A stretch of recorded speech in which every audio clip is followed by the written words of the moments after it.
My name's Marcus, and I'm no expert comic book collector. With help from some not like-minded friends and you, our audience, I want to explore the amazing medium of comic books. This podcast is a reaction to all the common misconceptions I hear about comics as an art form. It's about how superheroes aren't the only type of stories you can find in comics. From true crime and memoir to historical fiction and sci-fi, comics have it all. This podcast is about educating people on what they can find out there and giving readers, new, old, or misinformed, something great to read. Listen up, nerds and future nerds. This is the VF Comics Podcast. Welcome back, everyone, to the VF Comics Podcast. As a reminder, I'm Marcus, and we are extra excited this week because not only is our guest an amazing and accomplished writer and filmmaker, but she is also my friend. Everybody say hello to Jess Carson.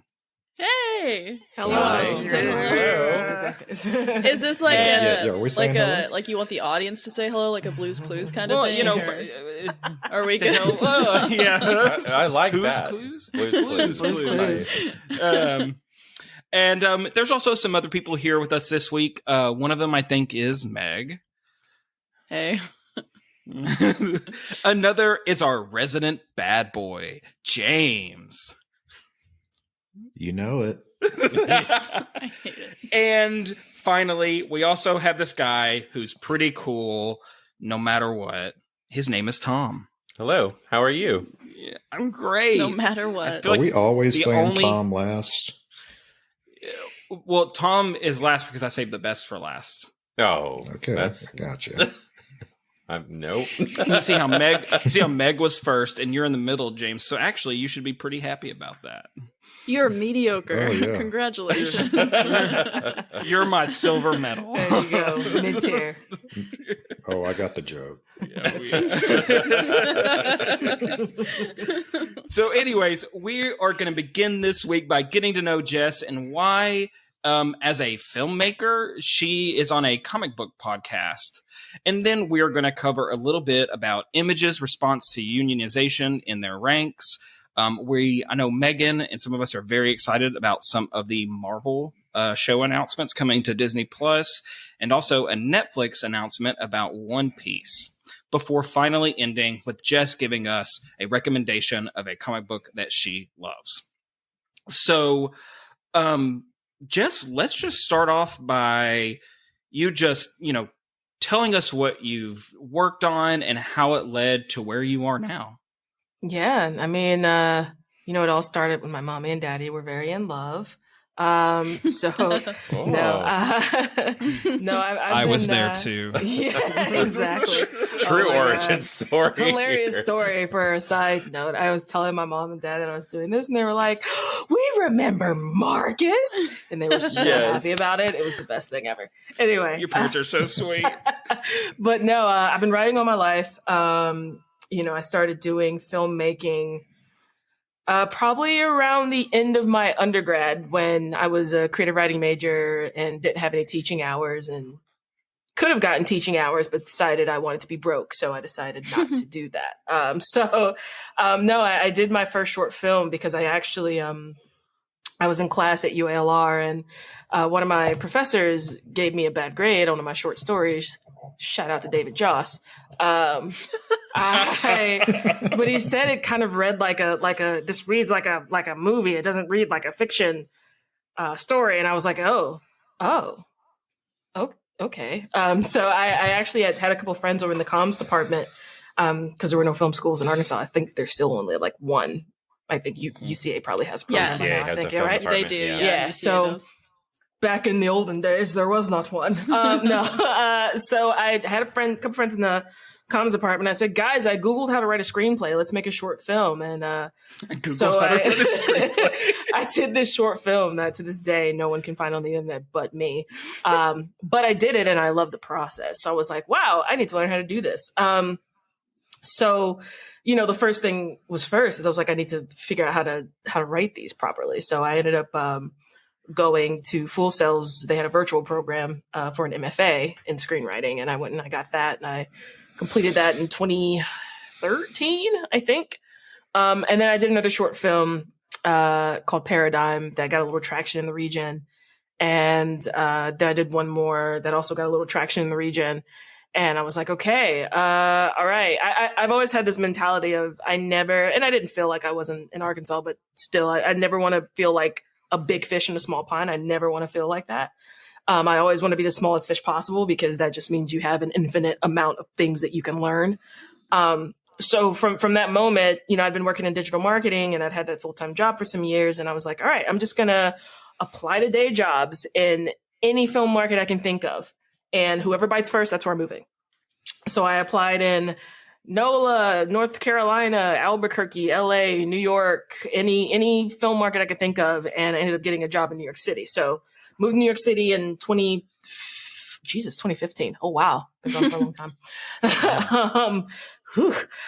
So yeah, I moved to New York and I was working in digital marketing and I ended up taking some workshops and meeting some people in the industry that way. And from there, I started making some trips back and forth to LA because, most of the production companies are still there. And I'd gone on one trip and I'd met someone I'd done a workshop with. And he was like, oh, you live in New York City. Well, do you have any interest in theater? And I was like, yeah, I did theater all the time in Little Rock. I love theater. Theater's great.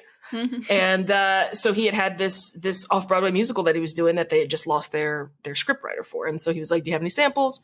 And I was like, boy, do I. And then I went home and promptly made up some samples. And then I sent them to him and he was impressed enough and he hired me for that. So that was my first gig. It was called Only Human. It starred Gary Busey. And no, I'm not drunk enough to talk about it. But we did it. But we did it. You got to hang with the Buse. I am not drunk enough to talk about it, but I did, yes. But yeah, so we did it and it was great. And, then I'd had that, off-Broadway musical in my portfolio. So during that process, because developing that musical took longer than that, but my involvement, it took 4 years from the time I got involved until it went on to stage. But during that time, I picked up a manager, which was great because, again, once you're like, oh, I got hired to write an off-Broadway musical, it's like, oh, you have a credit. So, found a manager. That was great. But he was based in LA. We really started talking about my career because the goal for me is to end up writing and directing features. And eventually I want to also make TV shows and just send them out into the ether. So with that knowledge, it was kind of like, TV's way more structured. So I was like, I probably need to get experience in television, and my strongest skill set was going to be writing in that sense, because directing in TV is nearly impossible to get into unless you're already known. So from that, it was got to move to Los Angeles because no matter where a show shoots, 99.9% of the rooms are in Los Angeles. So ended up making the move to Los Angeles at the end of 2018. And then when you made that move, that trip, this is a bit of a side note, was that the trip where you live tweeted your entire trip on an airplane about a cute guy? I did that a few times, actually. Not about a cute guy. No, I actually think that trip home was the one where I live tweeted about when I was in the terminal and there was the couple, there was a lesbian couple that this guy was trying to get with one of the women. Oh, and he would not take it. Was the most hilarious thing because the woman who was getting hit on, she was being very polite, whatever, but her wife was such a good sport, was basically just yeah, man, keep trying. Yeah, good luck. Yeah. And it was the funniest thing I'd ever seen in my entire life. So yeah, but there was a time I did travel to LA where, there were a few times I tweeted. So dig into Jess's tweets if you ever want to see some of the best on Facebook. Live. Oh yeah, the Facebook, that was one. But her minute by minute observations of events are always, because there was a point in time, I remember sitting there waiting and being like, "What's gonna happen?" Exactly. There was a point in time where after I'd moved to LA, I'd kept my day job for a while, and so that being said, I had to travel to New York a lot. And so it got to the point where I was you have to go to the airport so much, you have to figure out something that makes it not so horrible. And that's what I resorted to. It was just here's my saga on this plane or on this flight. Oh, man, that's It's like Zola. Yeah. You know, it's like, do you hear that A24? It started with me first. Now pick up one of my threads. Right. Yes. Yeah. I would love to watch an A24 film of yours. Oh my gosh. But yeah, it actually, that guy, the one that you're talking about, it was funny because that guy actually was an extra in Black Panther. And that's why we had started talking, because it was like, oh, I'm trying to break in the film. He's like, oh, I'm trying to break in the film too. And here's like this extra thing I did. Look at this picture. I'm like, that's Black Panther. Yes. That's cool. So no big deal on this extra gig. But yeah, so I moved there, kept the job. And it was great. I'd started. So the first thing that happens when you really move out, especially as a writer, the first thing your rep will probably do is send you on what's called the water bottle tour. And I think it's, at this point, I kind of wonder if it's like a myth is why it's called that. But anyway, the whole point is you're going to be going to pretty much every production company, any network who will talk to you and have what are called general meetings. And that's all it is. They're just getting to know you. You are getting in their Rolodexes, because for pretty much any gig, like whatever studio or whatever network ends up, saying yes, like they have a Rolodex of approved writers. So your water bottle tour is all about you becoming an approved writer wherever you can. But they call the water bottle tour because you're literally going on all these meetings and you're always going to get offered something to drink. And so at this point, I'm like, I think it's a myth that everyone's like, at least take a bottle of water. Don't say nothing. So yeah, it's called the water bottle tour. But I did that pretty much for my first year. And then I had my first staffing season, which was what staffing season is your samples are just your managers or whoever sends out your samples to try to get you any open writing positions. Didn't get a job my first staffing season, but then at the end of the next year, so I guess that's the end of 2019, I had talked to a woman who had worked at the CW. And this was like my very first, she was like one of my third or fourth meeting when I moved to LA. But at this point, she had been promoted to director of current programming. And we had a great conversation. That's why general meetings are so important. And she was like, hey, by the way, The Flash is going to be looking for new writers, and they're going to have a freelance episode open to see if they can find someone who's a fit. Because when you write a freelance episode of television, 9 times out of 10, you actually go to the writer's room because you have to, I'm sure we'll talk about this a little later, but you break the episodes together in a writer's room. And so when you do a freelance episode, you have to go to the room because you need to be able to do that process. I talked to a couple people at the CW, and then they got my samples to Eric, the showrunner, who I then met with, and he ended up picking me to do this freelance episode, which is season 6, episode 18, I think. 6/18, yeah. Andy Means is in it, and he's amazing, and I love him. Pied Piper, ladies and gentlemen, he's the man. I'm about to say, you're the reason Pied Piper get back out into the that's true, and it's and that was another push that I was able to make as a freelance episode who is bisexual, and we were able to. He hasn't really had the opportunity in the past for whatever reasons that are above my pay grade, probably, to really like have that opportunity to have like an active. I think it was mentioned once or twice in earlier seasons that, he was bisexual. But I was able to actually like give like his storyline was surrounded by like this boyfriend that he had. So it was really great to be able to do that. Well, and I think it was one of those situations where they're just like, oh, like you can assume, but we're not going to say it out loud kind of situation. Yeah. So it was great because Eric was really awesome about like, oh no, this is great. We love this storyline because Eric's like, I love love. So let's do it. It's Barry and Iris, right? So he's like, yes, love things. Let's do it. We love that on this show.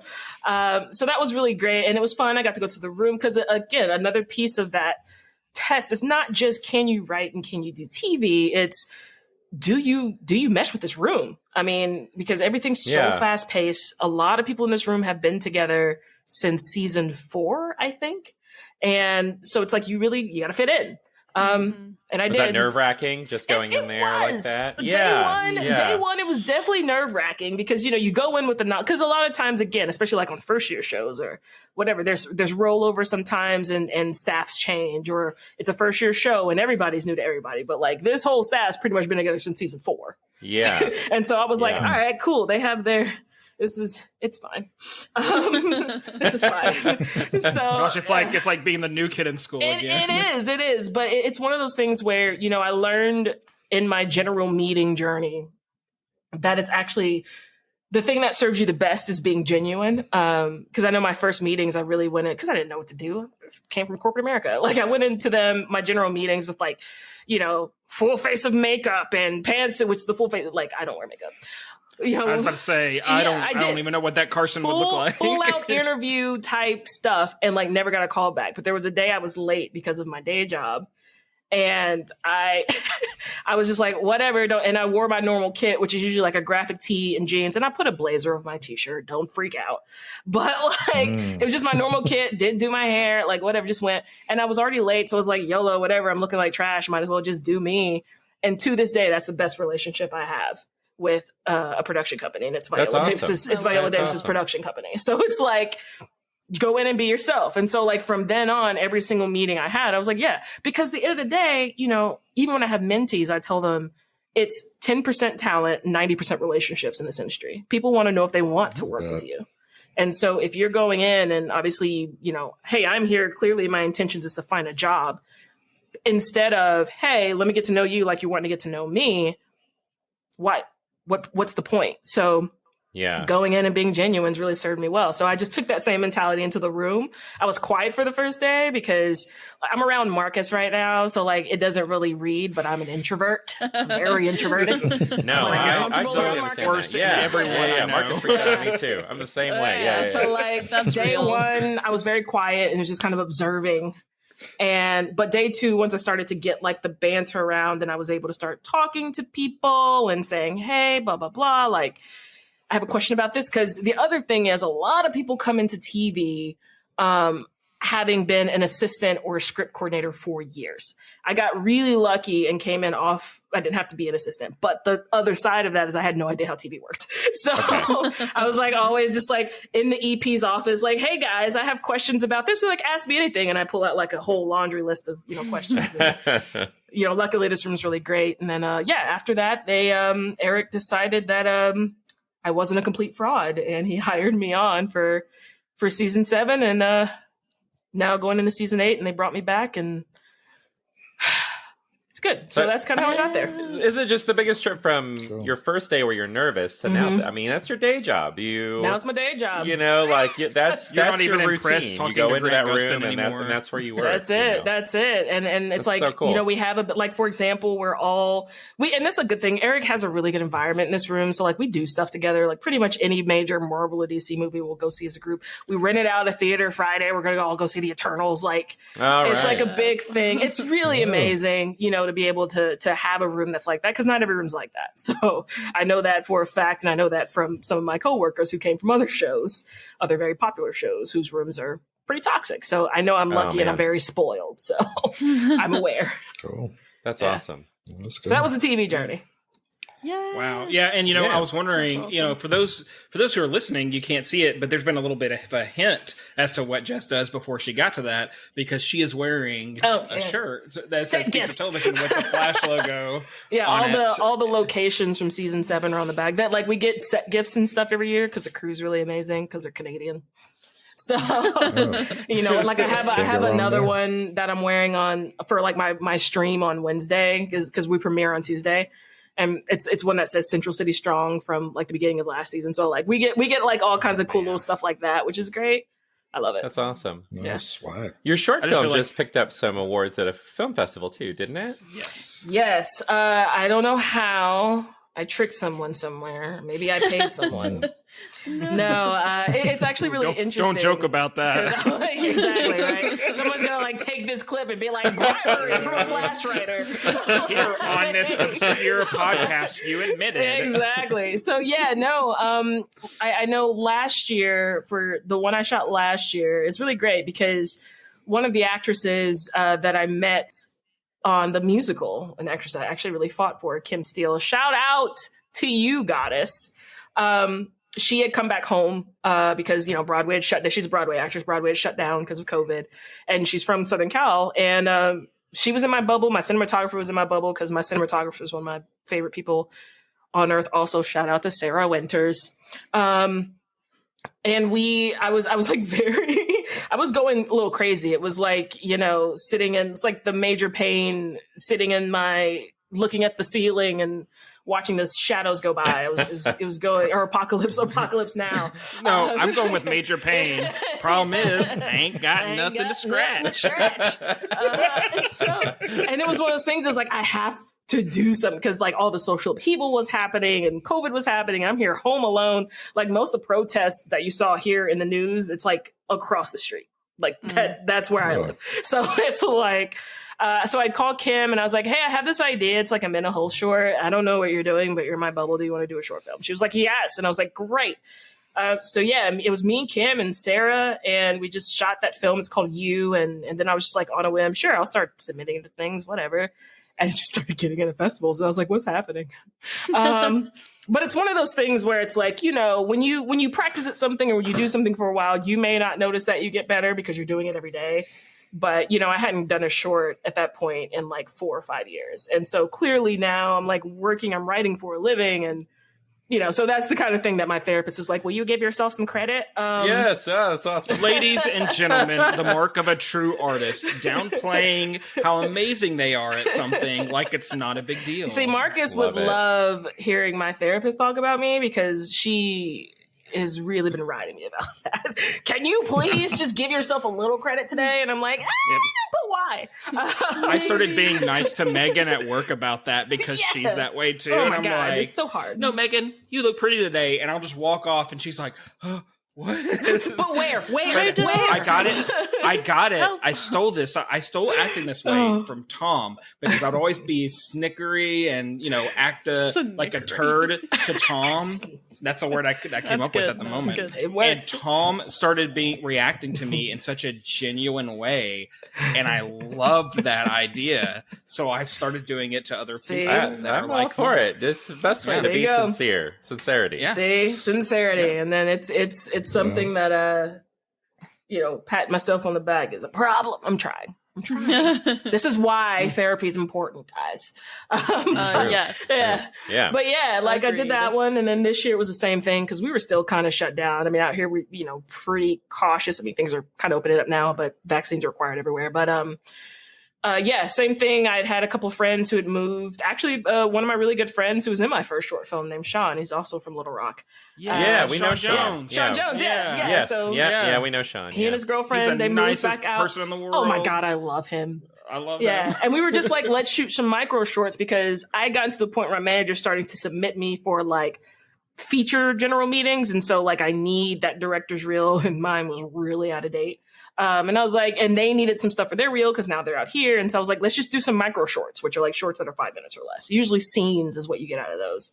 But we did them. They were great. And then one of them I just started submitting, because we started watching. We were like, hey, this is kind of good, guys. What the heck? And I think at this point it's gotten into like 14 festivals, and it's called The Papers. It's amazing. I'm very proud of them. Like, they're so good. Yeah. So yeah, that's all part of the bigger plan, because now, you know, we send that and we send You, but we also send that director's reel that has, you know, clips from stuff out when I'm trying to. So it's like you always have a lot of pots in the fire. Like, Flash is paying my bills. I love the job. I love the environment. But, you know, I'm also trying to like get in these features rooms and have these meetings and learn, you know, the same kind of thing I did for TV, just for features, is like getting to know those people and getting to their minds. Mm-hmm. Yeah. That's so awesome. So, in short, Jess is more successful than everyone else here, and is amazing, and is always working on great stuff. Yeah. And unfortunately, all my friends are stuck on a podcast with me. But I've drugged Jess down by making her come to the podcast too. Ridiculous. I love you said all. This is it. We're all here. Sorry about you. We just all strapped ourselves to your rocket. My rocket is going to crash. I love it. So again, you know, beginning of the episode, I said, you know, why would we have, you know, Jess on here? And obviously I think the reason everyone sees now is because she is our current writer on The Flash, but she's amazing besides that. So I couldn't help but talk with her about those things. But I do want to go back to The Flash for a second. Let's do it. Barry Allen has been around since, I believe, the late 1950s. He was the first Silver Age character, I think, like him and Hal Jordan, or like the beginning of the Silver Age of comics. So from pleasing fans of comics to fans of television who don't know what the Flash is, and finding just the perfect spot to please everybody, like, what do you use as inspiration for how you approach putting together stories for the Flash? Like, how beholden are you to the comics, or I don't know how you manage that. It's really interesting. You can go as far as you can go with both of those things. You can go as far as you can go with pleasing fans, or as far as you can go with pleasing the audience, because at the end of the day, you've got to make good TV. And I'm very lucky in the sense of coming into a show when it was in its 6th season. But, the way they really set it up was, let's find this kind of really great place between what makes the Flash and what makes good TV good TV. Because you take a concept like that and you kind of break it down to what is it at its core. And as far as like, if you take the books in their entirety, it's kind of like, it's family, it's all this, whatever. So it's like, okay, so we're probably going to have an ensemble show here. If we're going to have an ensemble show, we need to make multiple characters that people care about and make sure that we bring them out. Which characters do we choose? I mean, that's dealer's choice, especially when you have a comic that's been around for so long. Like, take it, your pick, But at its core, it's like, what about this family makes this family? And for the Flash in particular, it's like Barry and Iris, so we know we have to get there. And so that's always a good place to start, because if I'm thinking all the way back, like in season 1, it was very much a will they, won't they with Barry and Iris, because everyone knows it's going to happen. But kind of the beauty in the show is like, we have freedom of how we get there. And as far as adapting a comic in any sense, because I am working on a couple of things that are adaptations, and it's like, you take what you need, but you have to realize that you're making something separate. You can be faithful to who the Flash is, for example, what the Flash stands for, but the story that you're telling on TV, you're not writing a comic book. The medium's completely different. I've written stuff that I can't talk about. I almost did. Nice try. Ooh. But it's two. Yeah, you almost got me. But it's two different mediums, and so it's like you have to, and this is the hard thing about like with fans as well, because some things just don't translate, and so you kind of have to like temper that a little bit with like, hey, I get it, I hear you, but like, this is television, so we've got to do something about because if you're just going to make a carbon copy of the comic, they might as well just go read the comics, period. But if you make something that is like, this is based on this brilliant library of stuff, they complement each other. Because now you have people who have storylines and things that they don't see on TV, but they know that now they're realizing, oh, we hinted at blah, blah, blah, but we know that's a big storyline in the comics. Maybe I can go read the comics. And that can like bring people to comics, or vice versa. When, for example, we know now, yes, we do, that like our big villain coming up in season 8 is Despero. And so, a lot of people are like, what's Despero? So they might want to go to the, they might want to go to the comics now, or vice versa. People who love Despero in the comics are like, I'm definitely watching this Armageddon thing because it's Despero. We got Tony Curran. Let's do it. And so it's like, and that's the thing you kind of got to temper an adaptation with. Is like, you want to please everybody. You absolutely do. I know we do, but you absolutely cannot. There's no possible way. Someone's always going to be angry. Yeah. Like, for example, I've gotten death threats online. Really? Oh, that's it's a whole thing. My God. It's a whole thing. I was like, Mom, I've made it. That's true, I guess. A sad measure of success. That's the thing you about haven't made it till someone wants to kill you. That's the thing about fandoms. It's insane, is that like people are so passionate about fandoms that this is what there are people. I mean, here's the thing. There are people who literally live online to tear it down. Like, no matter if it's brilliant or not. Like, that's true. That's what, so it's like there's only so much you can kind of, because again, if you listen to everybody, nothing's going to make sense in your show because everybody has completely different opinions on what's going to work. And so that's why it's so great about showrunners is you have to be a tough person, number one, is like, but you have to have a very singular vision of like, this is what this season's going to be about. And this is kind of how we get there. And you stick to it. We're lucky because our showrunner, I think he's written some comics, but he's also a big comic nerd. He just won some Lifetime Achievement Award, the Saturn Awards. Like, it's a whole thing. Wow. Yeah, he's great. So it's like he'll bring it in and he'll say, hey, this is what we're going to talk about this season. And the cool thing about a room is it's kind of like half comic nerds, half not. And there's a few people in the middle, which the math doesn't add up, but I'm a writer, guys. But, so it's good. It keeps it diverse and that does. Way too. Yeah. So we have the people who come in and say, ooh, what if we use this villain this season? And people are like, who is this villain? They'll say who this villain is. And like the non-comic people will be like, oh, wow, from a story perspective, we could do this with this villain, so it's really good balance. But at the end of the day, we're making a television show, and that's kind of what we have to have top of mind. Was it tough for you to develop that thick skin and kind of chase your vision? Did that take time, or is that something that naturally is a characteristic of yours as a writer? I'd say no, it didn't take me a long time, but only because I personally had a rough go of it in Arkansas, because while it's by and large a pretty good community, filmmaking community, there is a lot of what's the word I want to use? There's a lot of pods, there's a lot of cliques, there's a lot of and if you don't make a particular thing, if you look a certain way, you're kind of in limbo, and it's hard to get things done or get help on anything. So it was really hard for me from early to really find out who I wanted to be unapologetically. But, the other side of that is coming into this industry, I was already kind of used to, people who had very passionate reactions if something happened that they did not like. So, and I've worked in social media for a long time, even with the digital marketing stuff. So I kind of already knew what to expect of social media. And I've always been someone who loves things that people don't usually love. Like, I'm a big nerd for lore. I love it.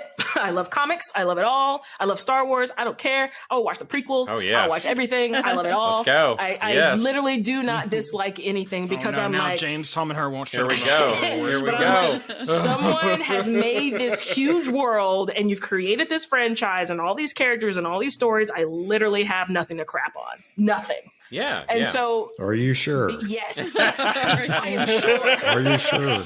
Now let's talk about the last 3 stories. I love them all. All right. I love them all. Here we go. No. Okay. Nope. And I just do. I'll table them. Listen, and here's the thing. I'm okay if you don't like them. That's the beauty of lore, is that it's okay to like and dislike them. We will have to dive into this. I would love to. But being that way as someone, especially like, but honestly, being like a person of color in a nerddom where they're always like, you don't belong here. You get pretty thick skinned pretty early because, people are like, you have dumb thoughts and you're wrong. And I'm like, that's not going to keep me from liking it. But okay. It's a fandom. And I knew that coming in. Yeah, well, that kind of dives into the next thing I wanted to talk about, because I know you were skidding around it and maybe you don't feel as comfortable just outright saying it.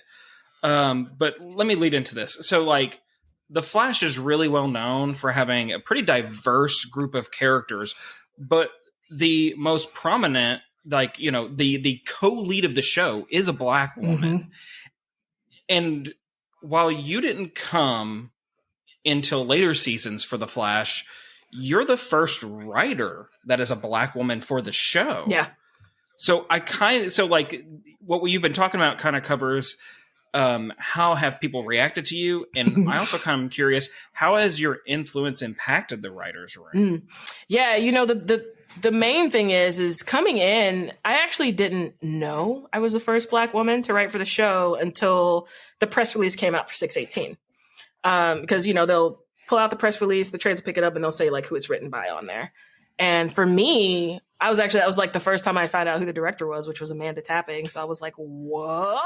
Wait, what? Yeah, she directed my first episode and I lost my mind. Oh my God, I love Amanda Tapping. I am sitting here on Twitter. I go to Twitter because I'm like going to go find her because I had no idea, because I'd only been in the room for a little bit, just to write it. And I logged on to Twitter and I had like 300 notifications. And I'm like, the heck? And then I started looking at them. And the first thing I started to see is just like tag after tag after tag after tag of fans celebrating the fact that they finally got a Black woman to write for the show. A lot of them being Black girls and Black women who have been waiting for years for that to happen. because they all have their issues with the show as well. And, for them in their mind, that's what it was attributed to. So that's how I found out that was a thing anyway. Wow. So, with that being said, there was also, here's the thing. There is a such thing as toxic positivity as well. Because on the other hand, there was like this subset of people who were just like, great, write for Iris, write Iris good. And like, for me, I'm like, in a way, that's also kind of prejudiced and or racist. If you think my only purpose in the room is because I can only write a Black woman character. Yeah. So that's also problematic. Yeah. And then there were the other people who just, randomly, this is what they do. They like had their tags and they were just like, that character shouldn't be Black anyway. Blah, blah, like, and they've been screaming about that for like 6 seasons. Since the show was released. Yeah. And I saw an interview with her like very early on about like all the death threats and stuff she got when the casting announcement came out. And I know it probably still happens, just because of that. So like, for that, it was a very interesting mixed bag. But I'm the kind of person who like I use the mute button expeditiously on Twitter. Like if I get something super toxic, you're muted. I don't care. Like, and people are like, you want to be in an echo chamber? I'm like, on my social media, yes. Like I want to be happy when I'm online. Because everyone gets on social media to hear someone else's point of view. Yeah. Exactly. So but in the room itself, again, I'm very lucky in the room that I'm in is that, Eric really empowers us to speak up if we have those kind of issues. If there's anything in there and Eric, himself is a Black man and he took over the show in season 6, which I think is probably the whole impetus behind me getting hired in the first place, is him, looking for that. And then my counterpart who also got hired that year, she's a woman. So it was really great to be able to see him trying to transform the room into more of what the world looks like. But the great thing about it is that the people who have been in the room are also very open and very like whatever, like they absolutely know that they have blind spots in places. And so there was never any, if ever anyone says anything, because again, there's a couple of people in the room who are very much like, social justice. Like if there's an issue with women's rights, like they'll say it, they'll speak up and they're like, hey, I have this issue. I've never run into a situation where like someone's like, oh my gosh, this seems, really, not okay sexually, or it's like a really bad trope against women, or it's like, and no one in the room ever like pushes back. We're like, oh wait, let's talk about this. Why is that? I had a pain point in my own episode, which I'm writing now, which like one of the EPs, we literally sat there for like 40 minutes trying to tweak something to where my bump wasn't a bump anymore. Like, and tell us exactly what was happening in that episode. Nice try. So exactly, what are we going to see there? Like I want our listeners to understand what you're saying. Yeah, tell us what's going to happen in the season finale. So I'm again, and I know not every room's the same. I'm extremely lucky that everybody wants, and I mean, maybe the other thing is my first full season of this show was in 2020, which is probably one of the most socially aware years that we've had in recent memory. And so I think everyone was also hyper aware of their own privilege if there are things that they needed to think about or be more open to listening to. But I think even outside of that, like everyone in that room is really open and will listen. The thing about it is things don't stop at the writer's room. So sometimes it won't get through, or sometimes something gets cut or whatever. It's the other thing about not really letting social media get to you is because a lot of 99% of people on social media don't understand how television works. We write the script and it doesn't go straight to screen. It has to go through the showrunner, then it has to go through the studio, then it has to go through the network, and they all have changes and things that they want as well that we have to adhere to because they're our bosses. And so it's really hard to really this is why I mute. I never block. Because I don't want people to feel like they're being silenced. I mean, I don't want to listen to you, but I don't ever want them to feel like they're feeling silenced because they don't know how it works. And so they feel a certain way and their points may be valid, but maybe it was that way somewhere else in the process, Yeah. Yeah. It's really fascinating hearing, you talking about, the showrunner and, it seems like TV is, I'm a big movie guy and I always kind of think about great directors and in TV, it's very much about the writers. Yeah. And, that's just really cool. Yeah. I know that, there have been some issues I guess over at Marvel with what they do, they tend to be a little bit more that they're kind of promoting directors more than writers. And I thought that was kind of weird because,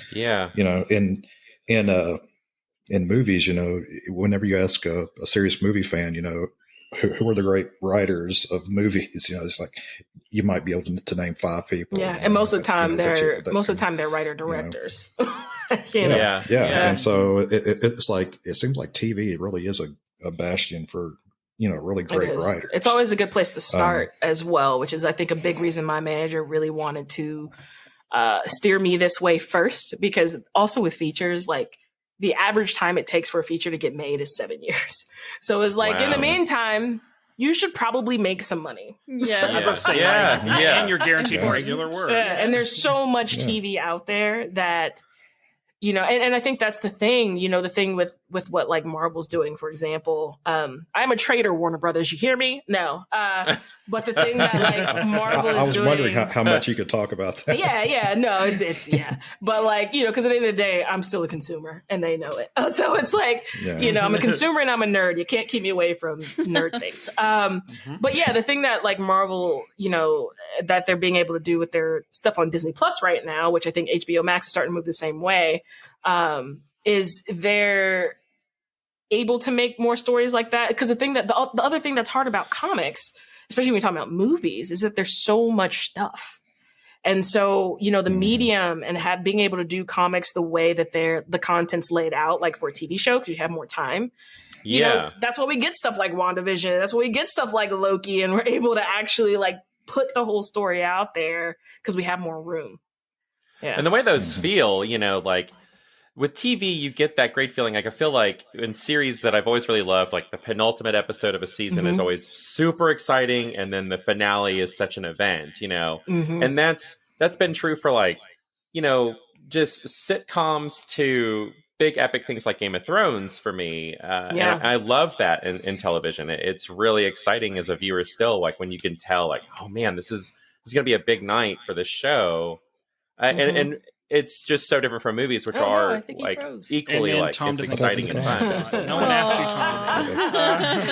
No, there it is. Oh, there he's back. Oh no! Did I cut out? Oh man! Yeah, that's the universe. That's the universe saying I had an awful point. Oh no! He's totally gone. He's totally gone. Snapped. The universe snapped.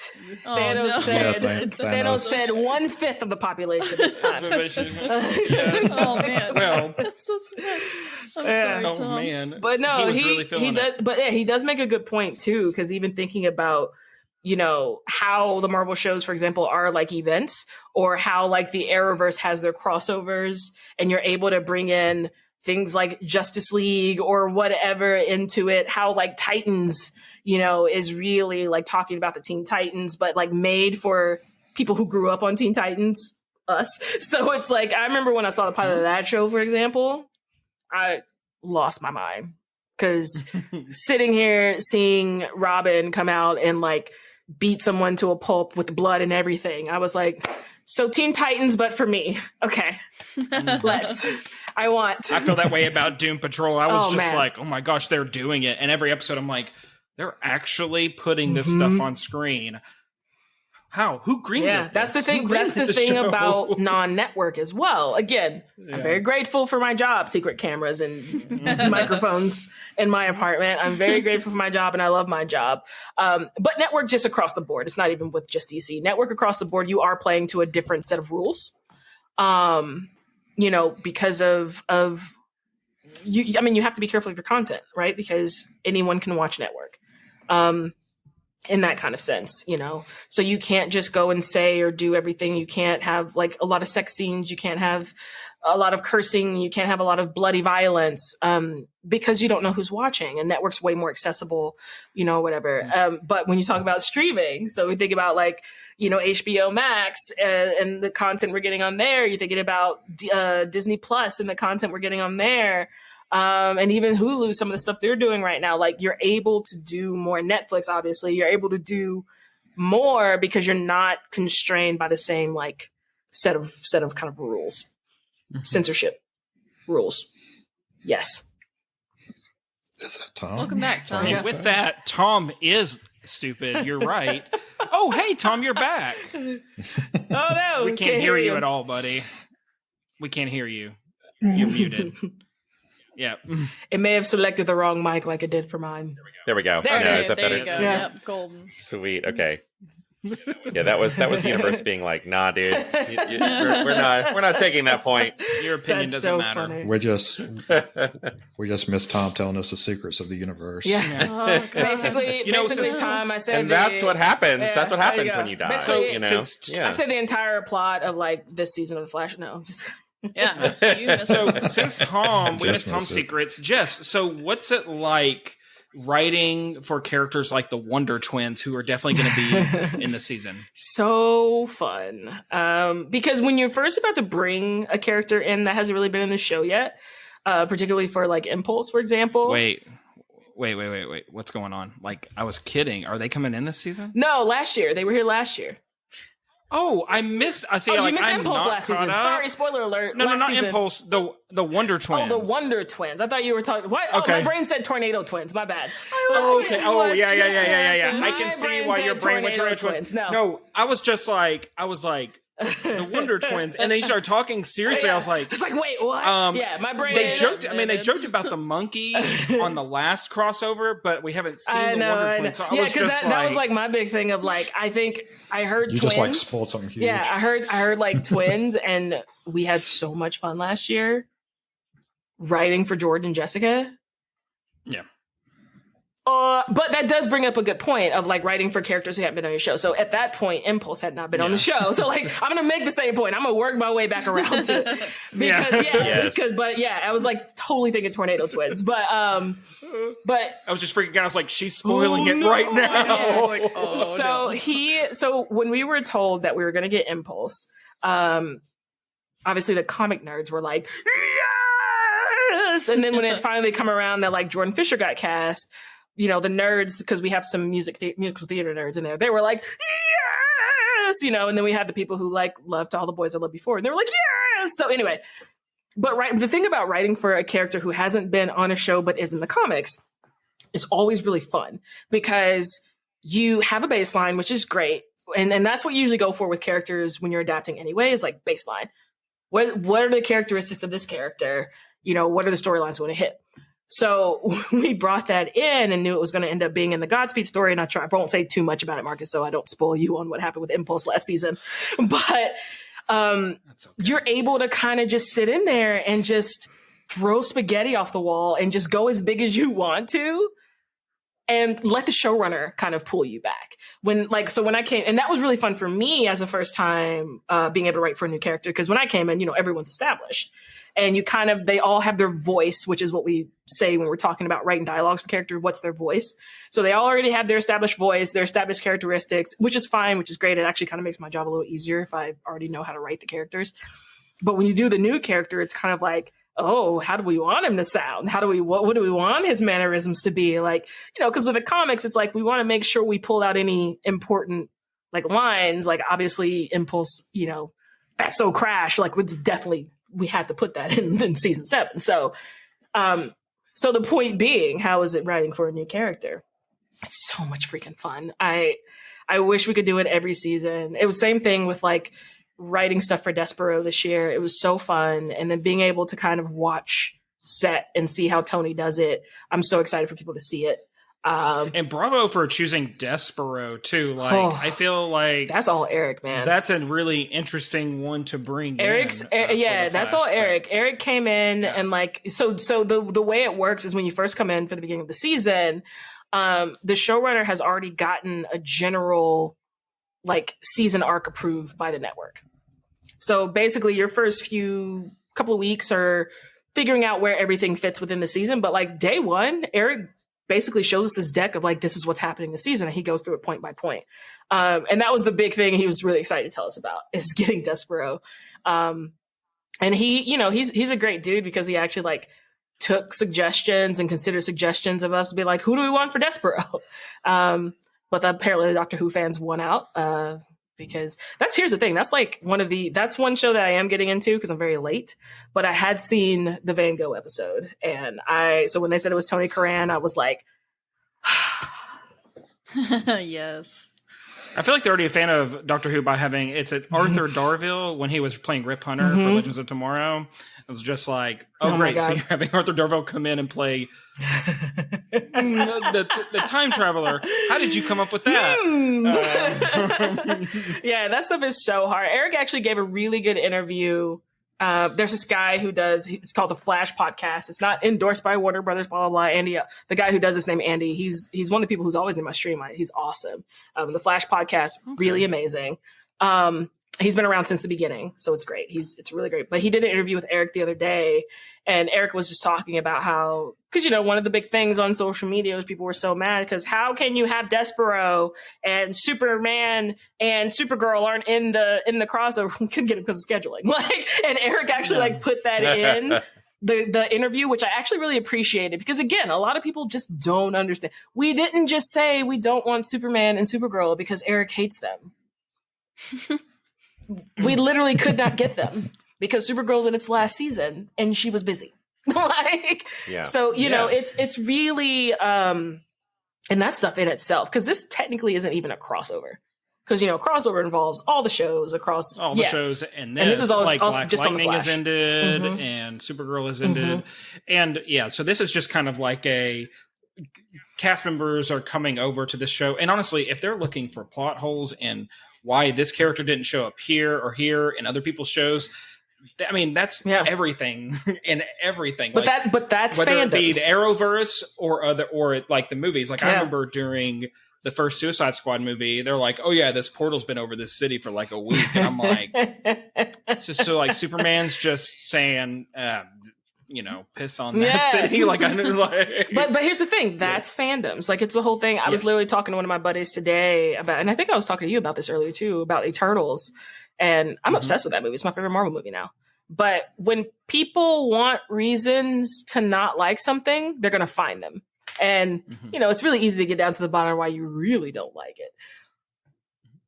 But, at the same time, it's like people want to find something wrong with it. And that's the thing you have to know coming to this industry, period. If it's comics, if it's like entertainment, period, the thing you got to know is that literally someone is going to want to hate your stuff.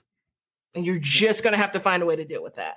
For me, I'm just like, please cry about it. Like, I want you to feel your feelings. That's good for your own mental health. Well, lucky for us, everyone loves our podcast, and no one thinks it's annoying or that its host is just dumb. You wait. So, time-wise, we need to be moving on soon, but I want to ask you one last thing because I really want to post about it.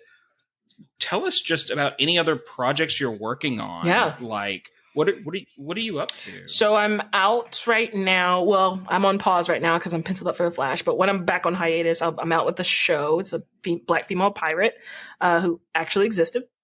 So I'm out with a show about her. It's super gritty. It's not like Pirates of the Caribbean. It's more like Black Sails. Super gritty, super, So I'm really excited about that one. I'm also in the process of setting up my first feature.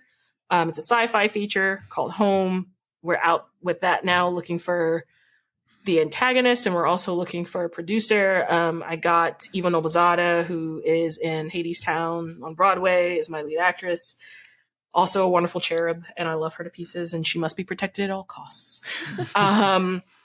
So I'm working on that as well. I'm also writing another feature that we're going to go out with that, if I had to describe it, it's like the movie Buried with Ryan Reynolds meets 10,000 BC.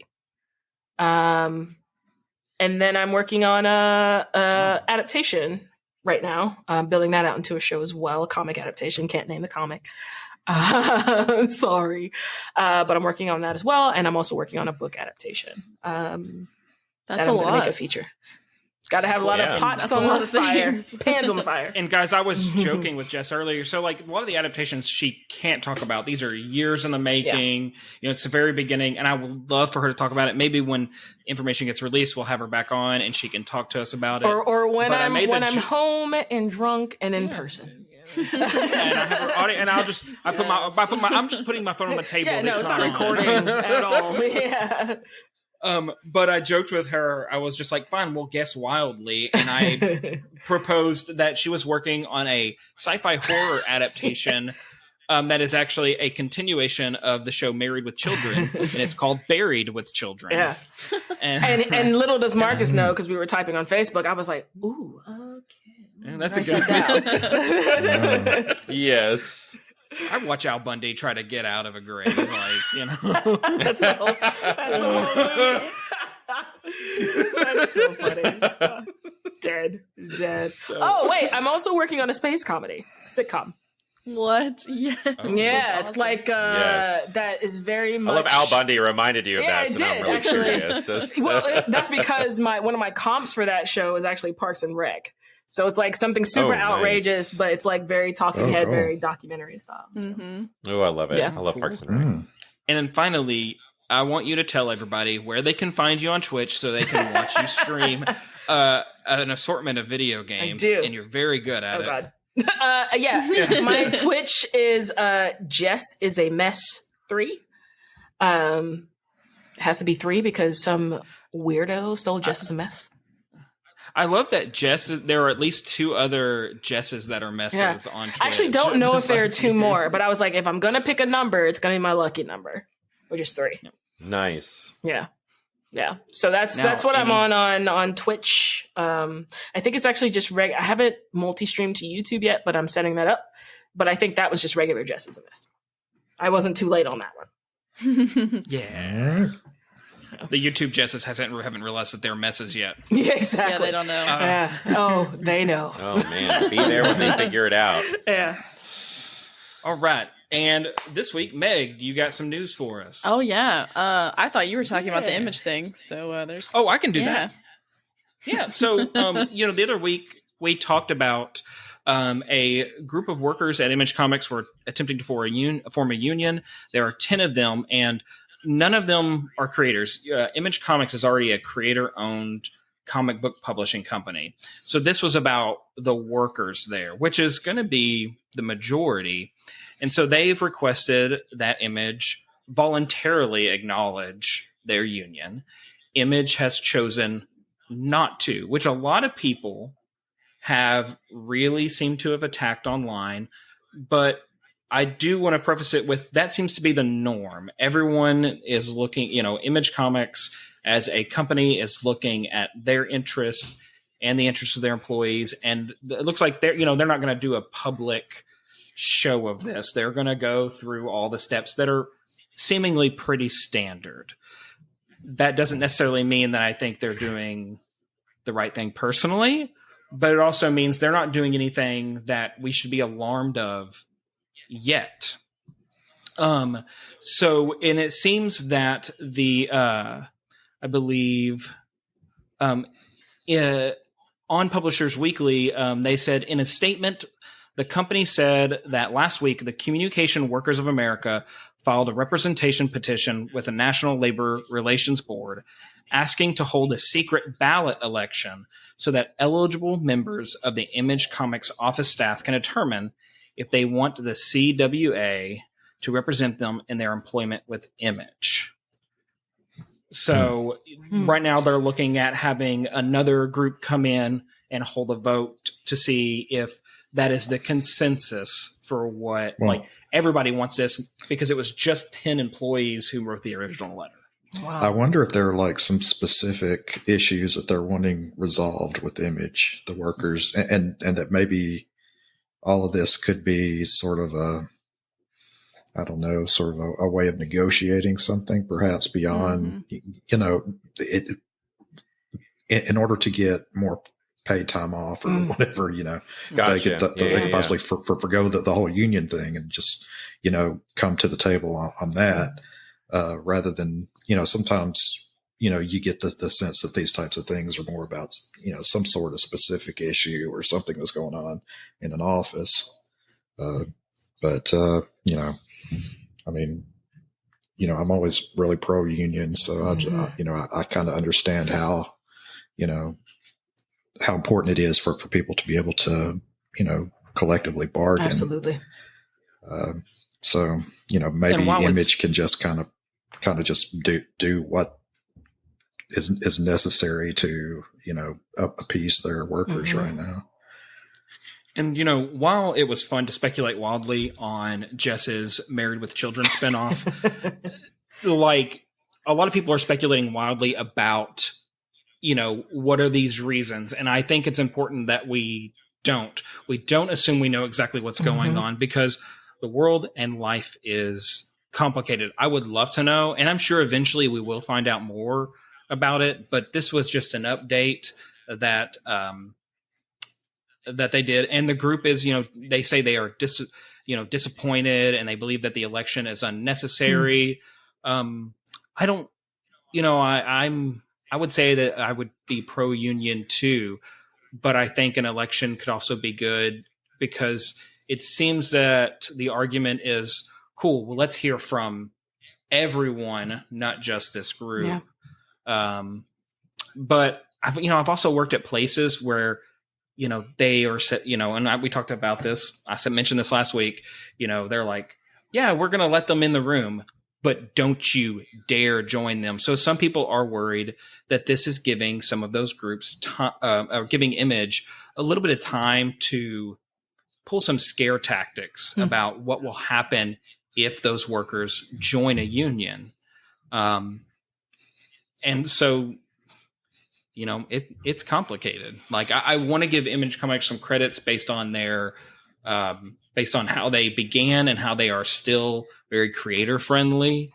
But that is a concern, that this extra time could be to fearmonger. I'm sure we'll hear from somebody on the inside if there is a meeting that's like, yeah, we're going to have this vote, and if you vote that you want a union, this and this will happen. So it's like we talked about last time. Image is pretty much about the power structure is pretty much a few handful, just a handful of guys who founded it back in the 90s, and I'm sure Todd McFarlane will do what's right. let's just see how this plays out. I've got faith in it. Yeah. It's like one of those things though with unions, they are in place to make sure you do have certain protections. If something down the line does happen that's horrible, that's not good, and you need to be able to have protections if you have to walk away. And I think I'm also very pro-union. I'm in the WGA. Like, it's a lot of times it does seem like there's just a lot of mess that happens within unions, but the core of their intention is to protect their union members. And I think everyone's deserved at least to have those protections. Yeah. And, that's always been key, even with my own criticisms about unions, where sometimes, from a teacher standpoint, I've seen, awful teachers be kept in their positions because of the union protecting them.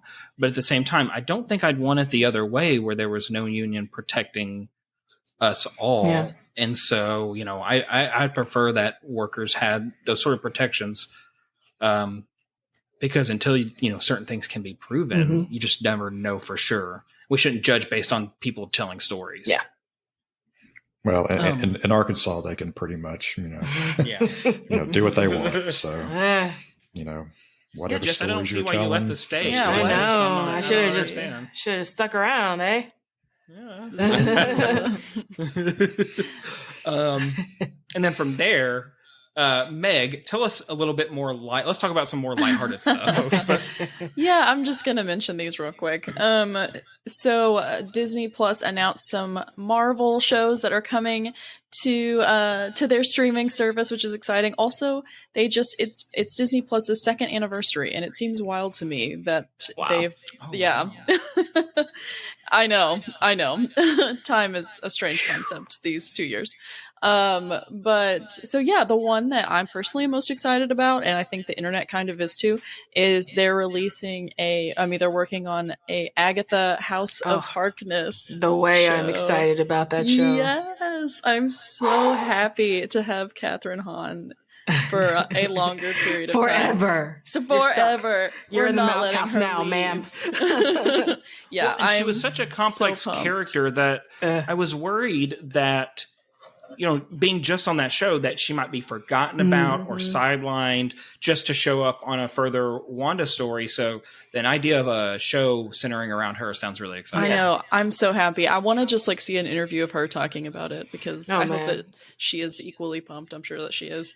So that's happening. Talk about the television formula really working for a character too. They really played around with that with her. Oh gosh. And that showrunner is and with brilliant. WandaVision in general, but really a great job with Jack that. Schaefer. Jack Schaefer's the showrunner for WandaVision, and I believe she's also doing the Agatha Harkness show. And what a freaking woman. Like, I mean, I'm so excited to see what happens with the show. Yay. Yeah. Oh, yeah. Like, she's just, and I have to remind people sometimes, when they haven't thought about the show in a bit, Agatha wasn't really necessarily the antagonist. Wanda caused a lot of those problems, and Agatha was initially there to observe. Yeah, Grief was the antagonist, which is the key to television. Theme. Theme is the key to television, and boy, did that show hit on it. Oh yeah, absolutely. Gosh, it did so well. It took a lot of stuff that they could have just as easily ignored and made it matter. Oh my god.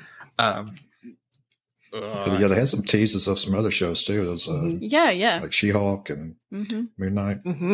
Oh man, Moon Knight and She-Hulk, and they talked to. I think they mentioned like Ironheart and Secret Invasion, Miss Marvel too as well. I believe Miss Marvel. Yeah, they did a and then they were getting a Spider-Man prequel animated series. It is an MCU animated series. It's but it's about Peter earlier, which is great because that means we can kind of explore those early years of his.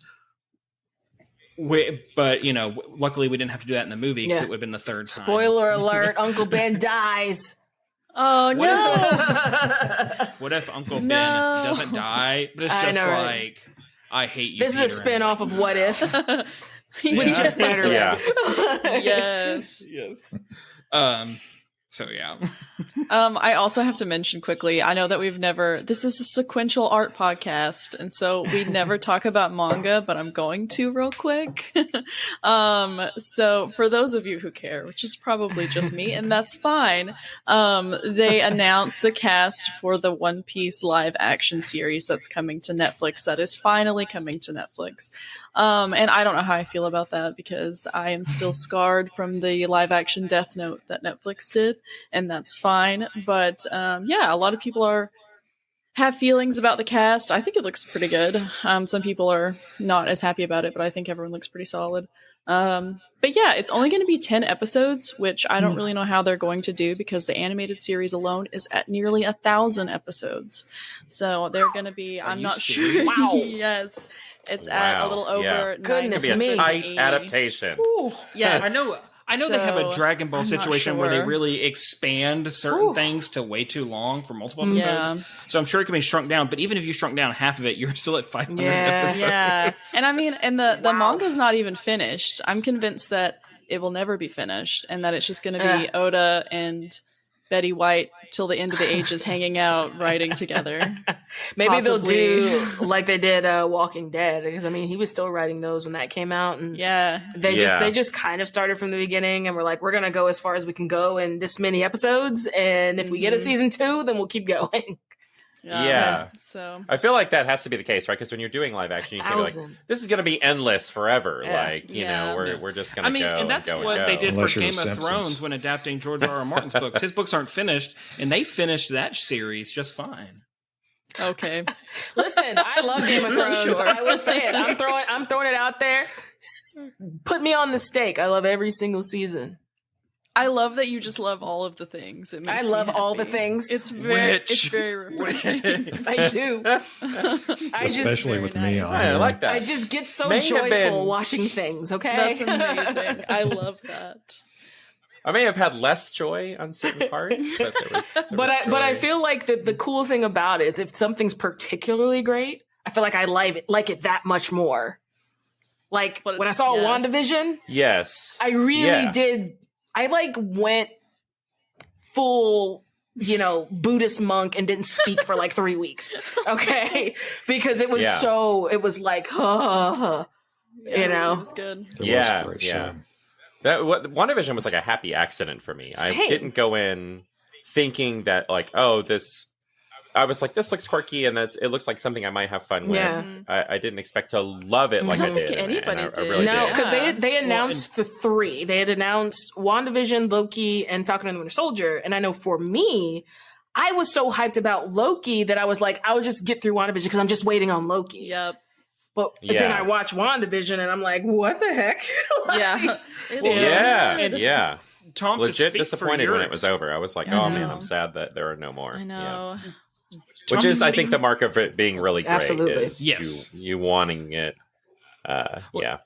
And to Tom, to speak for your experience a little bit, and correct me if I'm wrong, but I know that, superheroes isn't like been your favorite particular subgenre. And whether it be reading or television or movies, but you're such a great person to watch those things that you don't normally experience with, because I remember you hadn't seen Captain America, Iron Man 1 or 2, or Thor, and I showed you the Avengers when we lived together. Yes, and I remember at the end of it, you were like, "There's more of these." I was like, those three people have like an origin movie, and Black Widow shows up here, and you were like, "Dude, please, I want to watch that." And I was just so happy. Yeah.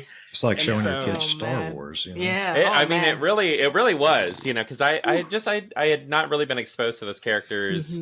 Especially that first Captain America movie, just watching him trash these Nazis was like, it was a great. I really enjoyed his movies in the MCU, just tonally how different they are, more genre I think specific than the others. I think Feige's done a really good job of I think he's also very creator friendly because he's a big old nerd and he's just like I'm pretty sure showrunner's like, I want to do WandaVision, but like the beginning is like I Love Lucy, and I bet he was like, do it. That's the thing. I feel like so many people wouldn't have greenlit that because it was such a weird idea that they're like, oh no, we can't guarantee that'll be successful. That's the beauty of streaming, and the beauty of premium is that, again, a lot of times with network, and this is where, again, like Eric on our show, he will fight until they really give him a legitimate reason why something's a bad idea. Because a lot of times it really does come down to what's worked in the past for network. Because it's all a business, but it's really a business when you're talking about network. But like with streaming and stuff, especially if you're getting your money from the mouse house, you probably have a little more flexibility to be like, hey, I want to do something weird. Okay. Yeah. Absolutely. Yeah, just knowing the history of those characters. I mean, I know whenever I was going in, I was thinking, man, they could really do something special with this. And they did. I agree. Yep. Absolutely. And so we are running out of time. Excuse me. We're running out of time quite a bit. This is already the longest episode we've had. But it's been so good. And I just was so happy to see Jess.